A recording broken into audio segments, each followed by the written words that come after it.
जी अस्सलाम वालेकुम दोस्तों, की हाल चाल है, कैसे हैं सेहत तबीयत। आप देख रहे हैं मेरा फेसबुक टिकटॉक यूट्यूब चैनल। मेरा नाम हकीम अज़हर।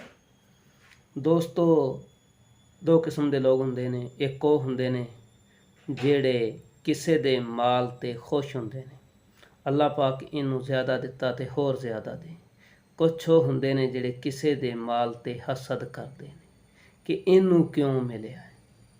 हसद करने वाला बंदा अल्लाह नू ना पसंद। हसद तो बचा करो। कोई तीन दोस्त सी, तिन्ना ने एक चिला किया। हर जबान दे विच अलहदा तरीके नाल बोलिया जाता। उन्होंने चिला किया, एक जिन हाज़र हो गया। एक ने पूछया, जिन ने पूछया हाँ भी की चाहिए। उन्हें आखिया जी मैनू माल डंगर चाहिए। जिन्ना ने मंगया उन्हें आख्या अखां बंद करके खोल, उन्ना मिल गया। दूसरे ने उन्हें कहा मैनू ये नहीं चाहिए, मैंने तो को सल्तनत की बादशाही चाहिए। उन्हें क्या अखां बंद करके खोल, उन्हें अखां बंद करके खोलियाँ तो उन्होंने सल्तनत की बादशाही मिल गई। तीसरे ने आख्या हाँ भी तेनों की चाहिए। उन्हें कहा मैनू कुछ नहीं चाहिए, मेरे आंढ गवांढ जिहड़ा दिता ये खोला। इन्हां को नहीं होना चाहिए। इनू कहते हसद। क्योंकि अल्लाह की ज़ात पाक ने जिन्हों जो अता किया वो उत्ते राज़ी हो गया, तो अल्लाह की ज़ात पाक उत्ते राज़ी हो जाती।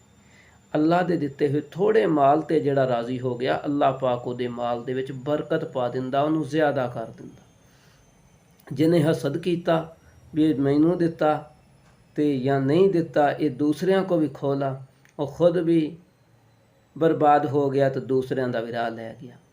अल्लाह की ज़ात पाक तैनूं अपने हिफ्ज़ो ईमान च रखे, कभी भी हसद ना करियो। अल्लाह की ज़ात पाक तुहाडे ते करम करे।